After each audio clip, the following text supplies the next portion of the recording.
పరలోకమందున్న మా తండ్రి, మాకు ఇచ్చిన ఈ అవకాశాన్ని బట్టి మీ కృతజ్ఞతాస్తుతులు చెల్లించుకుంటున్నాను తండ్రి. మేము నేర్చుకోబోయే మాటలు, మేము వినబోయే మాటలు మరి సమయోచిత జ్ఞానంతో మేము అర్థం చేసుకోగలుగుటకు మాకు సహాయం చేయండి తండ్రి. మరి మేము ఏవైతే వినబోతున్నామో ఆ మాటలన్నీ మా హృదయంలో భద్రపరుచుకుని మీ కొరకు మాత్రమే మరి ఈ భూమి మీద బ్రతికి తనువు చాలించులాగున మాకు సహాయం చేయమని యేసుక్రీస్తు వారి పరిశుద్ధ నామములో ఈ ప్రార్థన అడిగి వేడుకుంటున్నాను తండ్రి. ఆమేన్.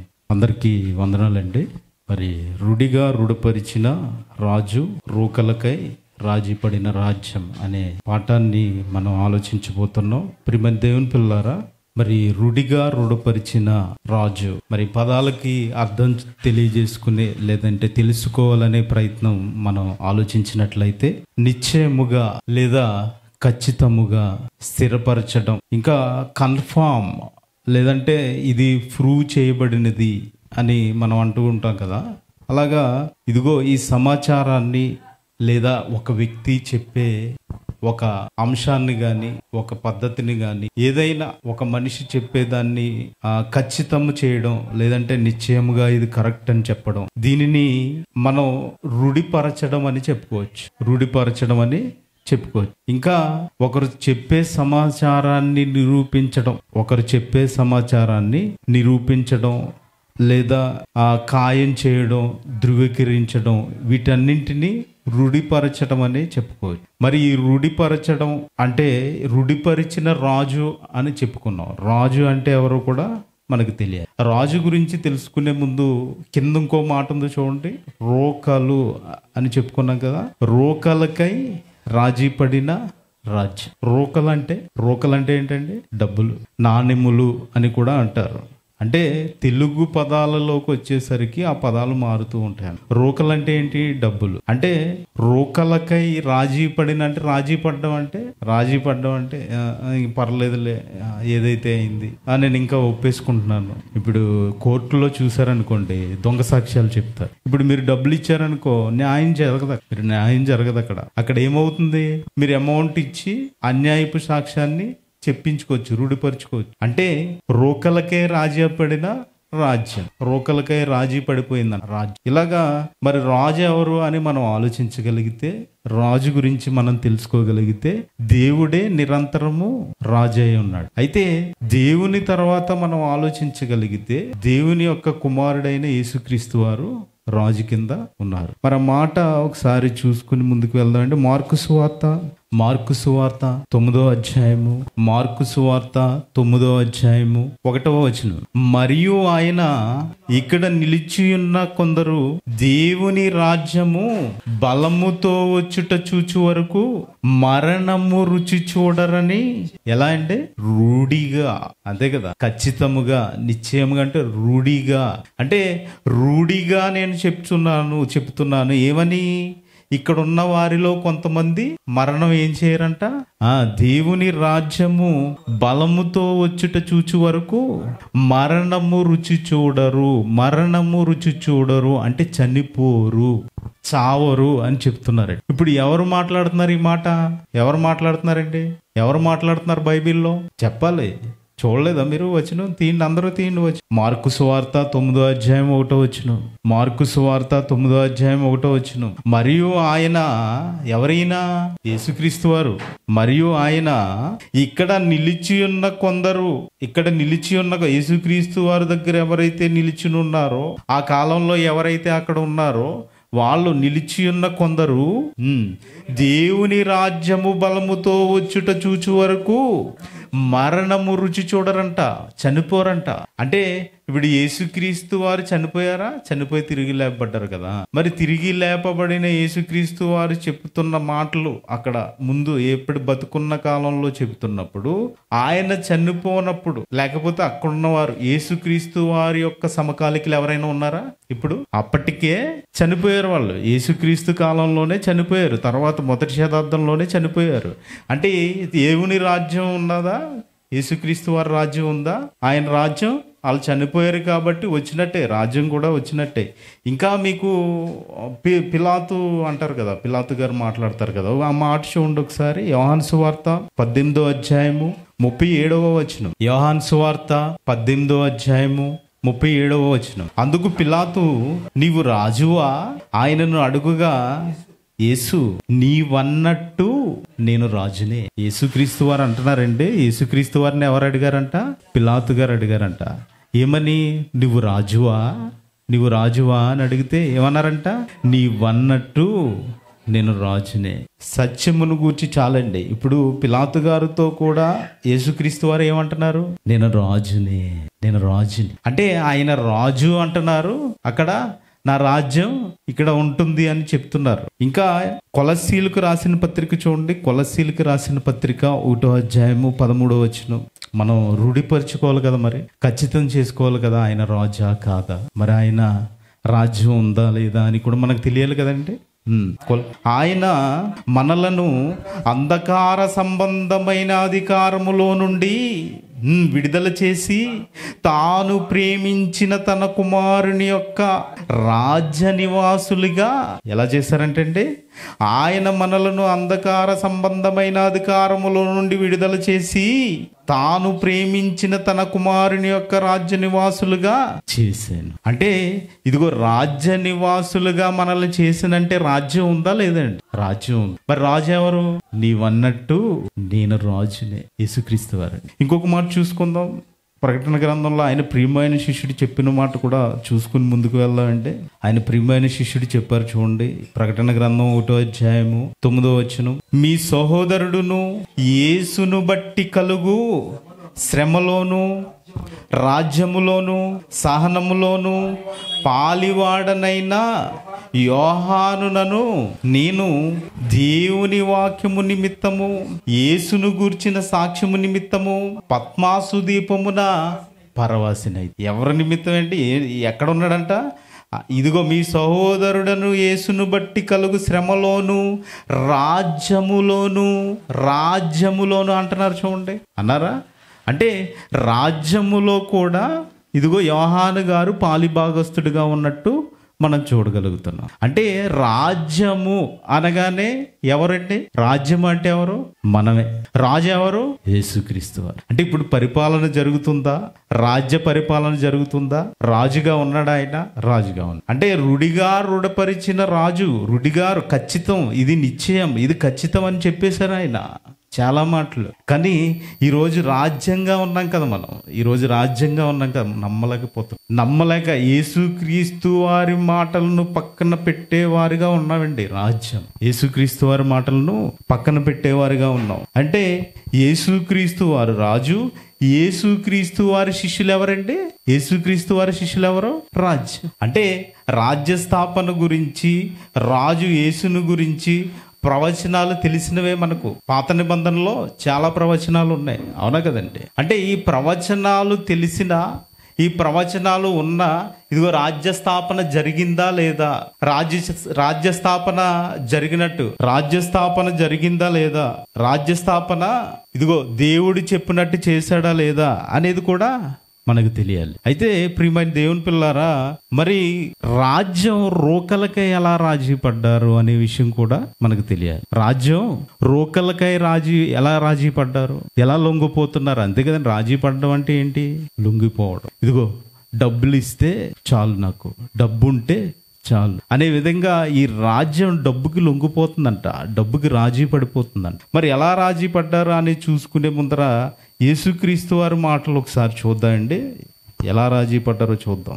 యోహాను సువార్త 13వ అధ్యాయం 21వ వచనం. యోహాను సువార్త 13వ అధ్యాయము 21వ వచనం. ఈ యేసు ఈ మాటలు పలికిన తరువాత ఆత్మలో కలవరపడి, మీలో ఒకడు నన్ను అప్పగించునని మీతో నిశ్చయముగా చెప్పుచున్నాను. రుడిగా చెప్పాను, నిశ్చయముగా. మళ్ళీ చదవండి మాట, చివరి మాట. మీతో నిశ్చయముగా చెప్పుచున్నానని రుడిగా చెప్పాను. అంటే ఖచ్చితము చేసి దాన్ని ఏం చేశారంట? రూఢిపరిచారు. ఖచ్చితము చేసి రూఢిపరిచారు. రూఢపరిచిన రాజు. ఏ విషయంలో రూఢిపరిచారు? యేసు ఈ మాటలు పలికిన తరువాత ఆత్మలో కలవరపడి, మీలో ఒకడు నన్ను అప్పగించినట్ట. యోహాను సువార్త మళ్ళీ చదువుకుందామండి ఆ మాట. యోహాను సువార్త 13:21. యేసు ఈ మాటలు పలికిన తరువాత ఆత్మలో కలవరపడి, మీలో ఒకడు నన్ను అప్పగించునని మీతో నిశ్చయముగా చెప్పుచున్నానని రుడిగా చెప్పాను. నిశ్చయము చేసి ఖచ్చితము చేసి ఏం చేశారంట? రుడిగా చెప్పారంట.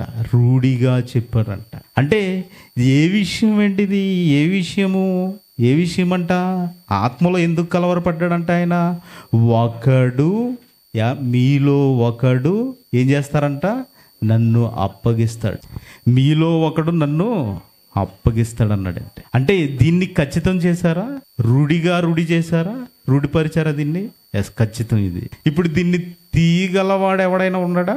ఎవరైనా యేసుక్రీస్తు వారు మాటని ఇదిగో చెప్పేశారు, ఇది ఖచ్చితం అన్న తర్వాత ఇది జరగదు అని ఎవరైనా చెప్పగలరండి? లేదు. అయితే ఈ మాటల్లో యేసుక్రీస్తు వారు మాటల్లో తన ఆత్మలో కలవరపడ్డారంట. ఆయన ఆత్మలో కలవరపడ్డారంట. ఇంతకీ ఎవరిని గురించి మాట్లాడుతున్నారని ఇంకా మనం కొన్ని వచనాలు పరిశీలించగలిగితే 13వ అధ్యాయం 18వ వచనం చూడండి. మిమ్మును అందరినీ గూర్చి, మిమ్మల్ని అందరినీ, ఎంతమంది ఉన్నారండి అక్కడ? 12 మంది శిష్యులు ఉన్నారు. నేను మీ అందరిని గూర్చి చెప్పట్లేదు, మీ అందరిని గూర్చి నేను మాట్లాడట్లేదు.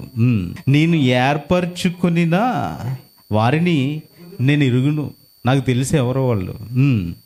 నాతో కూడా భోజనము చేయువాడు నాకు విరోధముగా తన మడమ ఎత్తును అను లేఖనము నెరవేరుటకై ఇలాగ జరి. అంటే ఆల్రెడీ ఈ రుడిపరుచుతున్న లేఖనము ఆల్రెడీ ముందే దేవుడు రాయించేశాడు.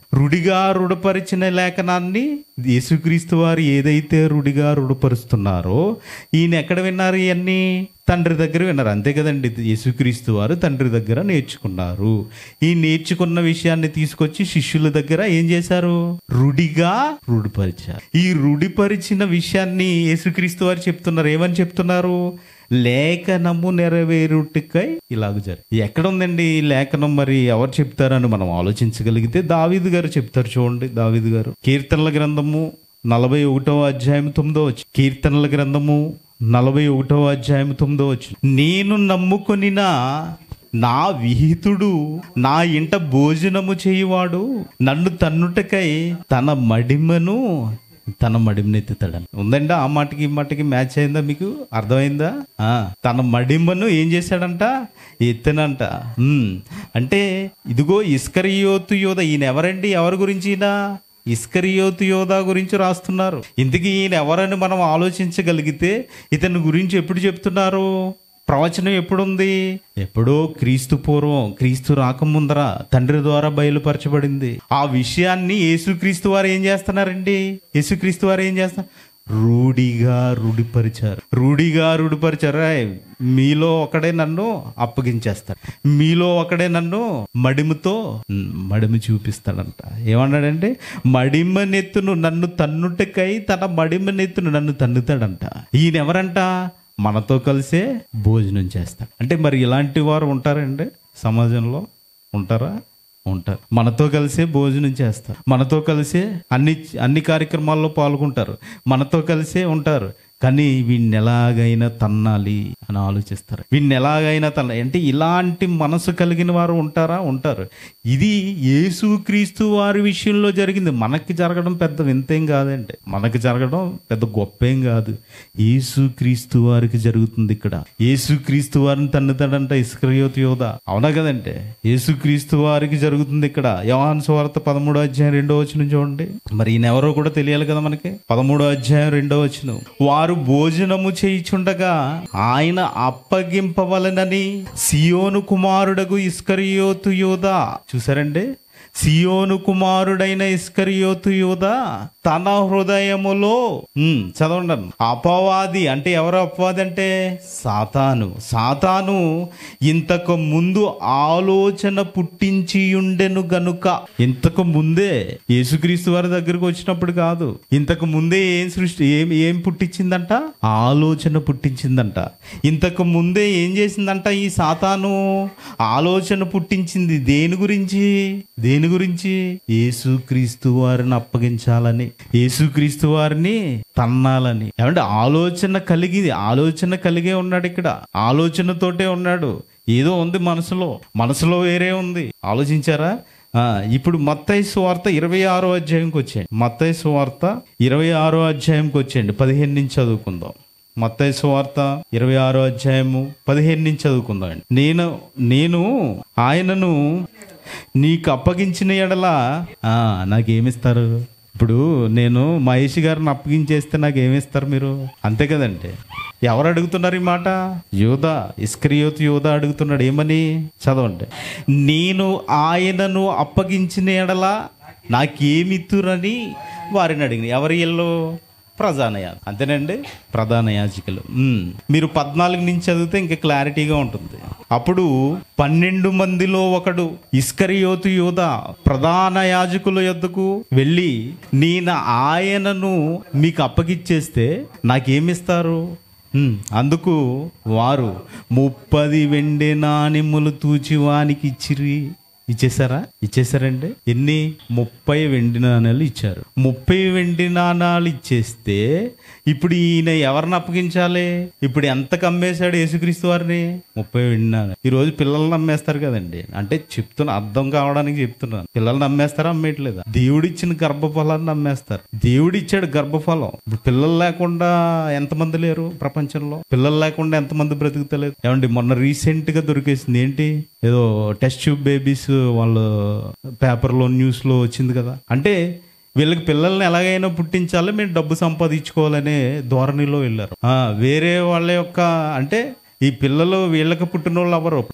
వేరే వాళ్ళ పిల్లలు అవుతారు. అలాగా కొద్దిగా అంటే అక్రమ సంబంధంతో సమానం. ఇలాంటి ప్రయోగాలన్నీ చేస్తున్నారు. ఎవరు ఇవ్వాలి గర్భఫలాన్ని? దేవుడే ఇవ్వాలి. మనకు అవసరం ఉంటే ఇస్తాడు. ఇచ్చిన గర్భఫలాన్ని అమ్మేసుకోవట్లేదా? ఇచ్చిన గర్భఫలాన్ని చెత్త కుండీలో పడేయట్లేదా? అవునండి. రక్షణ వచ్చేసిందండి, భూమి మీద రక్షణ వచ్చేసింది. ఈయన ఎవరు రక్షణ? యేసుక్రీస్తు వారు. ఈ యేసుక్రీస్తు వారిని ఎంతకు అమ్మేస్తున్నాడంట? 30 వెండి నాణాలు. 30 వెండి నాణాలకు అమ్మేస్తున్నాడంటండి. ఎవరైనా? ఇస్కరియోతు యోధా. చదవండి, కిందకి చదవండి. వాడు అప్పటి నుండి ఆయన అప్పగించుటకు తగిన సమయము కనిపెట్టుచుండెను. నాకు ఎప్పుడు వస్తుంది సమయం? ఎందుకంటే మరి ఈ 30 వెండి నాణాలు వీడి సొంతం అవ్వాలంటే ఏమవ్వాలి? అప్పగించాలి. అంతే కదండి. ఈ 30 వెండి నాణాలు వీళ్ళ సొంతం అవ్వాలంటే యేసుక్రీస్తు వారిని ప్రధాన యాజకులకు ఇస్కరియోతు యోధా అప్పగించాలి. అప్పగించలేదనుకోండి, ఆ వెండి నాణాలు ఇతని కావు. ఎందుకంటే వాళ్ళు మళ్ళీ పిలుస్తారు, తీసేసుకుంటారు. ఏదైనా శిక్ష వాళ్ళ చేతుల్లో ఉంది కదా. అప్పటికి యేసుక్రీస్తు వారిని కూడా ప్రధాన యాజకులు వీళ్ళందరూ వెళ్ళి చెప్తేనే కదండి సిలువేసేసింది. యూదులు వెళ్ళే కదా చెప్తే సిలువేసింది. మరి ఇస్కరియోతు యోధా ఎంత? అలా మనం ఆలోచించుకుంటూ వెళితే ఇప్పుడు యోహాను సువార్త 13వ అధ్యాయం మళ్ళీ వచ్చేయండి. యోహాను సువార్త 13వ అధ్యాయం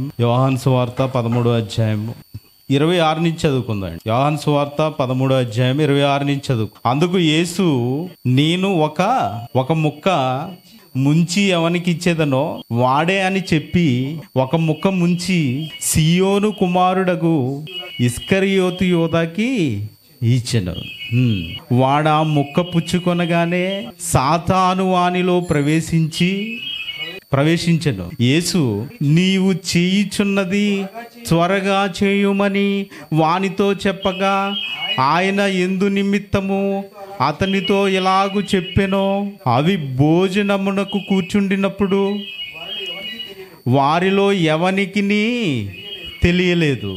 డబ్బు సంచి యూదా యొద్దనే ఉండెను గనుక పండుగకు తమకు కావలసిన వాటిని కొనమని ఏ అయినను బీదలకు ఏమైనను ఇమ్మని అయినను యేసు వానితో చెప్పినట్టు కొందరు అనుకొనిరి. ఏమనుకున్నారంట? ఇప్పుడు ఇస్కరియోతు యోధా దగ్గర ఏముందంట? డబ్బు సంచి. అంటే ఏంటవి? రోకలు. ఇస్కరియోతు యోధా దగ్గర ఏమున్నాయండి? రోకలు ఉన్నాయి. ఈ రోకలు ఎవరి దగ్గర ఉన్నాయంటే ఇతను ఆ సంచి ముక్క అది పెడుతున్నప్పుడు ఎవరి దగ్గర ఉందంట? ఇస్కరియోతు యోధా దగ్గరే ఉందంట. అంటే అప్పుడే యేసుక్రీస్తు వారి దగ్గరికి ఎప్పుడైతే ఇదిగో రొట్టె ఏదైతే ముంచిస్తున్నారో అప్పటికే యేసుక్రీస్తు వారి దగ్గర ఉన్న యోధా దగ్గర ఏముందంట? డబ్బు సంచి.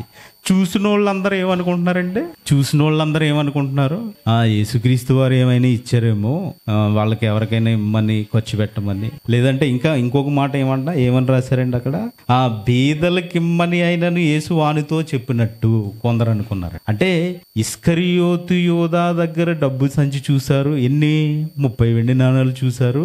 వీళ్ళందరూ ఏమనుకుంటున్నారంట, యేసుక్రీస్తు వారు యేసుక్రీస్తు వారి దగ్గర ఉంటాయండి డబ్బులు. వీళ్ళు అనుకోవటం చూడండి, యేసుక్రీస్తు వారి దగ్గర డబ్బులు ఉన్నాయా? పన్ను కడతాకి ఎక్కడో చేప దగ్గరికి వెళ్ళి తెచ్చుకొని ఆయన అన్నారు. అవునా కదండి? అదిగో చేప ఇస్తుంది, వెళ్ళి తెచ్చుకో, నువ్వు కట్టే అంటాడు. ఇప్పుడు వీళ్ళు 30 వెండి నాణాలంట యేసుక్రీస్తు వారు ఇచ్చారని వీళ్ళు అనుకున్నారంట. అంటే సమాజం కూడా అలాగనే ఉంటదండి. అంటే వ్యక్తిని చూసి కాల్కులేట్ చేసేస్తూ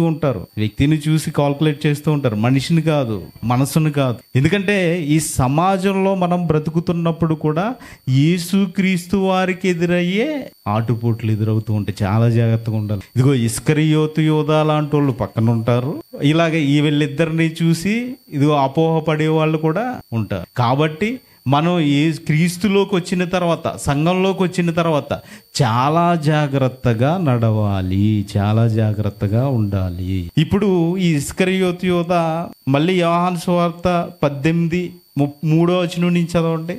3 నుంచి చదవండి. కావున యూదా సైనికులను, ప్రధాన యాజకులు, పరిసయ్యులు పంపిన బంట్రోతులను వెంట పెట్టుకుని దివిటీలతోనూ దీపములతోనూ ఆయుధములతోనూ అక్కడికి వచ్చెను. యేసు తనకు సంభవింపబోవునవన్నీ ఎరిగిన వాడై వారి వద్దకు వెళ్ళి, మీరెవని వెతుకుచున్నారని వారిని అడిగాను. వారు నజరేయుడైన యేసునని ఆయనకు ఉత్తరమీయగా, యేసు ఆయనను నేనే అని వారితో చెప్పెను. ఆయనను అప్పగించిన యోధాయు వారి వద్ద నిలిచుండే. ఇతని పని ఏంటంటే ఎలాగైనా సరే అప్పగించాలి, ఎలాగైనా సరే ఇతన్ని ప్రధాన యాజకులకి వీళ్ళకి అప్పగించేయాలి. ఎందుకంటే ఈయన దగ్గర ఏముందండి, డబ్బు ఉంది. అంటే ఇతను దేనికి రాజీ పడిపోయాడు, డబ్బుకి రాజీ పడిపోయాడు. ఇప్పుడు ఈయన ఎక్కడున్నాడు, యేసుక్రీస్తు వారి శిష్యుడేనా? యేసుక్రీస్తు వారి శిష్యుడేనండి. యేసుక్రీస్తు వాడి శిష్యుడు అంటే ఈయన ఎవరు, రాజ్య సంబంధి, అంతే కదండి, రాజ్య సంబంధి. అంటే ఈ రాజ్యములో ఉన్నాడని అర్థం. రుడిగా రుడపరిచారు, మీలో నన్ను ఒకడు అప్పగిస్తారని రుడిగా రుడపరిచేశారు. ఇలా రుడిగా రుడపరిచిన యేసుక్రీస్తు వారు ఈ రాజ్యంలో ఎవరున్నారంట, ఇస్కరియోతు యోధా ఉన్నాడంట. ఈ ఇస్కరియోతు యోధా ఏం చేయాలనుకుంటున్నాడు, ఇదిగో డబ్బుకు రాజీ పడిపోయి, డబ్బుకు లొంగిపోయి ఏం చేయాలనుకుంటున్నారు, యేసుక్రీస్తు వారిని అప్పగించాలని. ఇలా అప్పగించాలని ఇదిగో ఇతని ప్రయత్నం అండి, ఇలా అప్పగించాలని ఇతని ప్రయత్నం. అయితే ఎప్పుడైతే రాజ్య నివాసులలో ఉన్న యోధా, అంతే కదండి, రాజ్య నివాసైనా యోధా, రాజ్య నివాసే కదా. అంటే ఈ రాజ్య నివాసి అయిన యోధా యేసుక్రీస్తు వారిని అప్పగించాలని మాత్రమే ప్రయత్నం చేస్తున్నాడు. ఇప్పుడు యేసుక్రీస్తు వారిని అప్పగించే యోధా ఏమైనట్టు, రాజీ పడనట్టండి, రాజీ పడిపోయాడు. దేనికోసం, ఈ రోజు క్రైస్తవుడి పరిస్థితి కూడా అలాగే ఉంది. డబ్బు కోసం రాజీ పడిపోతున్నారు, డబ్బు కోసం లొంగిపోతున్నారు. డబ్బుగా ఇదిగో ఆ బ్రదర్కి నువ్వు ఏదైనా ఇదిగో ఇలా చేస్తే నీకు ఇంత అమౌంట్ ఇస్తా, ఆ బ్రదర్ని ఇక్కడికి రానివ్వు, నీకు పార్టీ కావాలా, నీకేమన్నా కావాలా, డబ్బులు ఇస్తావా, డబ్బులు కావాలా. ఇప్పుడు డబ్బులు ఇస్తే బాప్తిసం అంటలేదంటే అంటున్నారా? ఎందుకు మరి చెప్పారా? ఫిలిప్పు గారును నపుంసకుడి దగ్గరికి ఫిలిప్పు గారు వెళ్తారండి. ఫిలిప్పు గారు వెళ్ళిన తర్వాత ఫిలిప్పు గారిని అడుగుతాడు, ఏమని, ఇదిగో ఇక్కడ నీళ్లు ఉన్నాయి కదా, బాప్తిసం ఇవ్వడానికి నీకు ఆటంకం ఏంటంటే, నాకు నీళ్లు కాదు కావాల్సిన డబ్బులు కావాలన్నాడు ఆయన. మీ విశ్వాసం ఏంటి, మీరు దేవుని రాజ్యంలో చేర్చబడాలి, నువ్వు డబ్బులు ఇస్తేనే బాప్తిసం ఇస్తానంటే ఇదే ఎక్కడ న్యాయం? బైబిల్లో అలా అడిగినట్టు ఏమైనా ఉందంటే రుజువు ఉందా? లేదండి. అంటే ఇలాంటి ఇలాంటి మనస్సులు ప్రేరేపిస్తున్నారు. ఎవరు ఇదన్నీ? ఇప్పుడు యూదాలోకి ఎవరు వచ్చారు? సాతాను. నేను కూడా మిమ్మల్ని ఎప్పుడైనా దేవుని పనులు ఏదైనా అన్నప్పుడు అబ్జర్వ్ చేసుకోండి. దేవుని పనిలో నేను మిమ్మల్ని ఏదైనా అన్నా గానీ, ఇదిగో వీడి సాతాను ద్వారా మాట్లాడుతున్నాడు, వీడి సాతాను ద్వారా మాట్లాడాడు. ఇప్పుడు అలాగే దేవుని పని నిర్లక్ష్యం చేస్తే అది వేరే శిక్ష ఉంటుంది దానికి. కానీ దేవుని పనిని నిర్లక్ష్యం చేసేవారిగా మనం ఉండకూడదు. ఇప్పుడు నేను ఇదిగో పర్సనల్గా మీతో ఎవరితోటన్నా గొడవ పెట్టుకున్నాను అనుకోండి, మీతో ఎవరినన్నా ఏమన్నా అన్నాను అనుకోండి, ఇప్పుడు ఎవరి ద్వారా మాట్లాడినట్టు నేను? అంతే. ఎందుకంటే వాక్యంతో నేను మాట్లాడలేదు, వాక్యంతో మిమ్మల్ని హెచ్చరిస్తలేదు, వాక్య సంబంధంగా మిమ్మల్ని మలచడానికి నేను ప్రయత్నించట్లేదు. నా స్వార్థం కోసం నేనేమైనా మాట్లాడితే అది సాతాను మాట. నా స్వార్థం కోసం, అది దేవుని పని కోసం అయితే అండి, దేవుని పనిలో పాలుభాగస్తులు కాండంటే అది నా స్వార్థమా? ఏమంటే కాదు కదండి. అంటే దేవుని పనిలో ఎలా ఉంటున్నాడు, ఎలా మాట్లాడదు? ఇస్కరియోతు యోధా అలాగే ఏమైనా మారిపోతున్నాడా? ఇస్కరియోతు యోధా అలాగే ఏమైనా మారిపోతున్నాడా? ఇస్కరియోతు యోధా మాట్లాడినట్టు ఏమైనా మాట్లాడుతున్నాడా? ఇవన్నీ గమనించుకోవాలి సంఘంలో మీరు. అంటే ఇప్పుడు రోకలకే ఏమయ్యాడు యోధా? రాజీ పడిపోయాడు, అయిపోయింది, అక్కడతో చాప్టర్ క్లోజ్. ఇంకొక జంట ఉందండి, ఇంకొక జంట ఉంది కొత్త నిబంధనలో, చూస్తారా? అపోస్తుల కార్యము 5వ అధ్యాయము, అపోస్తుల కార్యములు 5వ అధ్యాయము 1 నుంచి చదవండి. ఆ అననీయ అను ఒక మనుష్యుడు తన భార్య అయిన సప్పీరాతో ఏకమై ఒక పొలం అమ్మేశాడంటే, భార్య ఎరుకనే వాడు తాను వెలలో, వెల అంటే డబ్బు, ఓకేనా? వెల అంటే డబ్బు, వెలలో కొంత దాచుకుని కొంత తెచ్చి అపోస్తుల పాదముల యొద్ద పెట్టాను. ఏమండి, ఇప్పుడు మొదటి శతాబ్దపు క్రైస్తవులందరూ ఏం చేస్తున్నారు? తమ స్థిరాస్తులు నమ్మి అపోస్తుల పాదాలు ఎదుట పెట్టేస్తున్నారు. ఎందుకు పెడుతున్నారు? సంఘ అభివృద్ధి కోసము, పరిచర్య నిమిత్తం. పోనీ అలాగని పాస్టరే తినేస్తున్నాడు. అక్కడ ఏం చేస్తున్నాడు? పేతురు గారు ఏం చేస్తున్నారండి? ఎంతమంది అయితే సంఘంలో పేదవాళ్ళు ఉన్నారో వాళ్ళని కూడా పెంచుతున్నారండి, సంఘం వాళ్ళని కూడా పోషిస్తున్నారు. అలా పోషించే క్రమంలో వీళ్ళలో ఏం జరిగిందంట? అననీయ సప్పీరా, ఈ విషయం మీకు తెలిసిందే. ఒక పొలం అమ్మి దాని వెలలో కొంత దాచుకున్నారంట, కొంత తెచ్చి అపోస్తుల పాదముల ఎదుట పెట్టాను. అప్పుడు పేతురు, అననీయ, పేతురు గారు అడుగుతున్నారండి. ఎందుకంటే పెద్దగా సంఘ నడిపించేవారుగా యేసుక్రీస్తు వారి ద్వారా సంఘాన్ని స్థాపించినట్టు మనం ఇవన్నీ చూసుకున్నాం. మొట్టమొదటి ప్రసంగం పేతురు గారికి జరిగినప్పుడు 3,000 మంది మారిపోయారు కదా. ఇలా సంఘం స్థాపించబడింది చెప్తున్నారండి. ఇప్పుడు పేతురు గారు ఏమంటున్నారంటే, పేతురు, అననీయ, నీ భూమి వెలలో కొంత దాచుకుని పరిశుద్ధాత్మను మోసపుచ్చుటకు సాతాను, ఎవరంట? సాతాను ప్రేరేపిస్తుంది. జాగ్రత్తగా గుర్తుపెట్టుకోండి. దేవుని పనిలో ఏదైతే లోటు కనిపిస్తుందో ఆ లోటుకి కారణం ఎవరు? సాతాను ప్రేరేపిస్తుందంట. ఎందుకు నీ హృదయమును ప్రేరేపించను? అది నీ వద్ద ఉన్నప్పుడు నీదే కదా, అమ్మిన పిమ్మట నీ వశమై ఉండలేదా? ఎందుకు ఈ సంగతి నీ హృదయంలో ఉద్దేశించుకున్నావు? నీవు మనుషులతో కాదు దేవునితోనే అబద్ధమాడితివి. వారితో చెప్పాను. అననీయ ఈ మాటలు వినుచూనే పడి ప్రాణము విడవగా వినిన వారికందరికి మిగులు భయము కలిగాను. చూసారంటే ఏం చేశాడు ఈయన? భార్యాభర్తలు మాట్లాడుకునేది సంఘంలో తెలుస్తుందా? తెలియదు. ఇప్పుడు వీళ్ళు చేసిన పని ఏంటంట? ఏదో ఒక పొలం అమ్ముకున్నారంట, ఆ పొలంలో సగం దాచుకున్నారంతే. ఈ దాచుకున్న సగం ఏం చేశారు? పేతురు గారి పాదాల వద్ద పెట్టారు. ఈ పేతురు గారి పాదాల వద్ద పెట్టినప్పుడు ఏం జరిగిందంటే, ఇక్కడ పేతురు గారు అడిగారు. ఏమని అడిగారు? ఇది ఇంతకే అమ్మావా? ఇంతేనా అమౌంట్? లేదు. ఎందుకు అంటే జరిగిన విషయాన్ని, వీళ్ళ దాచుకున్న విషయాన్ని బయట పెట్టేస్తున్నారా? పేతురు గారు వీళ్ళ దాచుకున్న విషయాన్ని బయట పెట్టేస్తున్నారు. ఇప్పుడు ఈయన ఏమైపోయిందండి? ఈయన పరిస్థితి ఏమైపోయింది? చనిపోయాడండి. అంటే రాజీ పడిపోయాడు డబ్బుకి. ఇదిగో వీళ్ళిద్దరు మాట్లాడుకున్నారు ఇంట్లో. ఇప్పుడు 1,00,000 రూపాయలు గమ్మం కదా, 1,00,000 ఇద్దాం అనుకున్నాం. ఓకే, 50,000కి 50,000 ఇద్దాం అంటే మనసు మారిపోయింది. మొదటేమో అంటే దేవుడు ఏం చూస్తాడు? మీ మనసును చూస్తాడు. ఇది డబ్బుల గురించి ప్రసంగం కాదండి. ఇక్కడ రాజీ పడిపోతున్నారు డబ్బుకి. అంటే అననీయ సప్పీరా దేనికి రాజీ పడిపోయారు? ఇప్పుడు డబ్బుకి. ఈ రోజు పరిస్థితి కూడా అలాగే ఉంది. ఇప్పుడు ఇతను అయిపోయాడు, వెనకాల ఎవరు వచ్చారు? భార్య వచ్చింది. పోనీ భార్య అన్న నిజం చెప్పిందా? ఏం లేదండి, నిజం మాకు అవసరం ఉందండి, మేము 1,00,000 రూపాయలు అనుకున్నాం కానీ మేము 50,000 ఇస్తున్నాము, 50,000 వాడండి అని అంటే పేతురు గారు ఏమనరు అక్కడ? అంతేనా? పేతురు గారు ఏమన్నా అంటారు? ఏమనరు. కానీ ఇక్కడ ఏం జరిగింది? వచ్చిన వెంటనే ఇంచుమించు 7వ వచనం, ఇంచుమించు 3 గంటల సేపటికి వాని భార్య జరిగినది ఎరుగక లోపలికి వచ్చెను. అప్పుడు పేతురు మీరు ఆ భూమిని ఇంతకే అమ్మితిరా నాతో చెప్పమని ఆమెను అడిగాను. అందుకు ఆమె అవును ఇంతకే అని చెప్పాను. వీళ్ళిద్దరు మరి ఇంట్లో చెప్పుకున్నారు కదా, ఇద్దరు బయటకు వచ్చి లేదు మా ఆయనతో నేను మళ్ళీ అలా అన్నా అంటే మళ్ళీ వేరే గొడవలు అయిపోతాయి వీళ్ళిద్దరికి, భార్యాభర్తలకి. ఎందుకంటే భార్యాభర్తలు కలిసి ఉండాలి ఇంట్లో. కాబట్టి ఈవిడ వచ్చి ఏం చెప్పింది, మేము అలా మాట్లాడుకున్నాం కదా ఆల్రెడీ, అంతకే అమ్మాం. ఇంతకీ ఏమనుకుంటుంది ఈవిడ, ఇలా ఆయన ఉన్నాడు అనుకుంటుంది. అవునా అండి, వచ్చినంటే నువ్వు ఇంతకే అమ్మావు అంటే ఇంతకే అమ్మాను దొరికేసి. వీళ్ళిద్దరు అండర్స్టాండింగ్ అయ్యి వచ్చారు. ఇప్పుడు వీళ్ళిద్దరూ అయితే మేము ఇలాగ అనుకున్నామండి అంటే ఆయన కూడా ఏమండో, పశ్చాత్తాపానికి దేవుడు క్షమాపణ.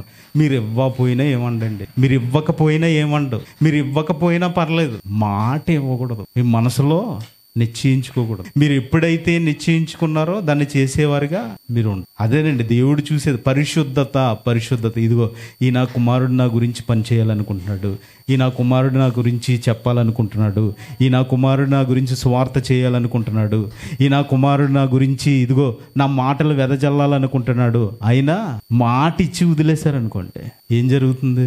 ఇదే పరిస్థితి. మనం ఆత్మీయంగా చనిపోయాం, వీళ్ళు ఏమో ఫిజికల్గా చనిపోయారు, మనం ఆత్మీయంగా ఏమైనట్టు చనిపోయిన. అంటే రోకలకి రాజీ పడకూడదా, రోకలకి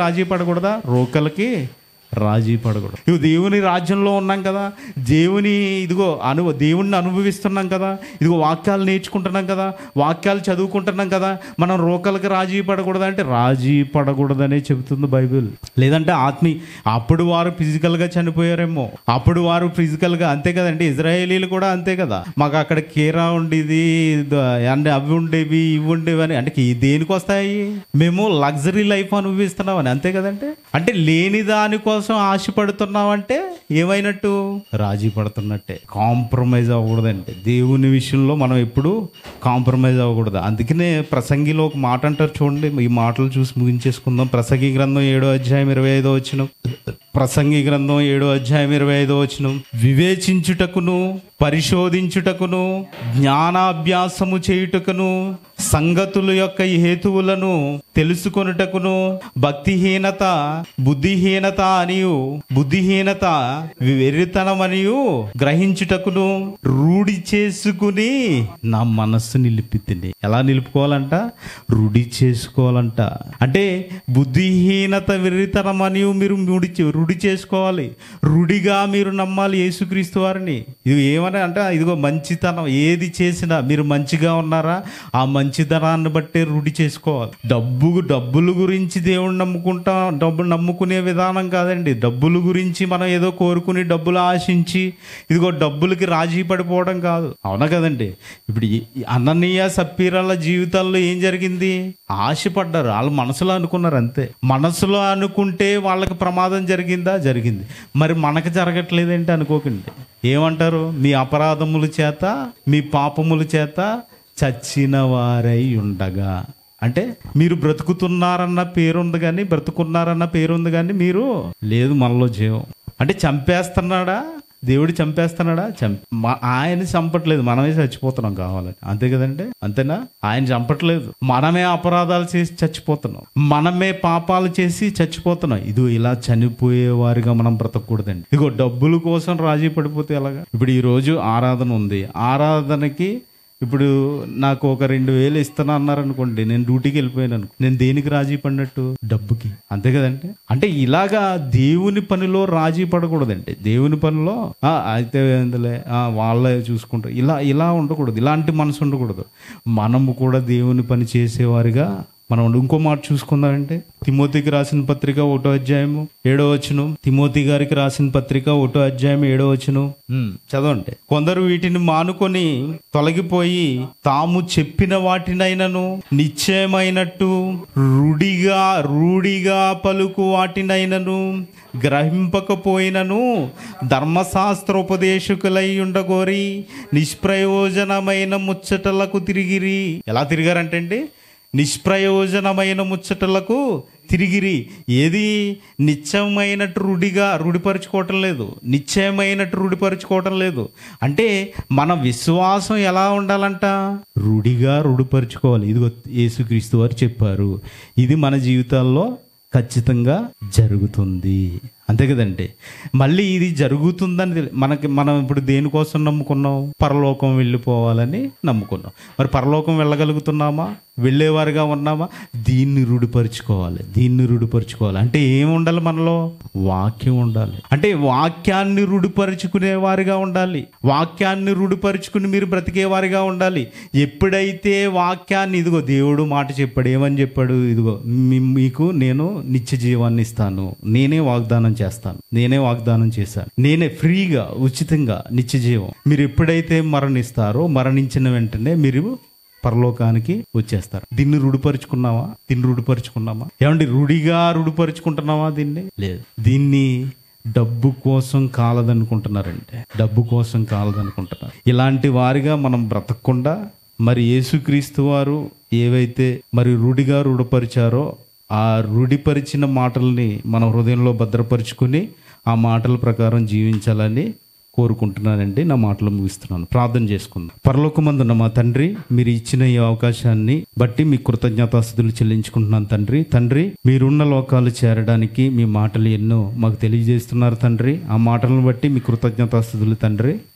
మరి వినిన సంగతులు మా హృదయంలో భద్రపరుచుకుని మరి మీ చెంతకు చేరే భాగ్యాన్ని ఇక్కడున్న నాకును మీ పిల్లలందరికీ ఇస్తారని కోరుకుంటూ యేసుక్రీస్తు వారి పరిశుద్ధ నామంలో ఈ ప్రార్థన అడిగి వేడుకుంటున్నాను తండ్రి. ఆమేన్. అందరికీ వందనాలండి.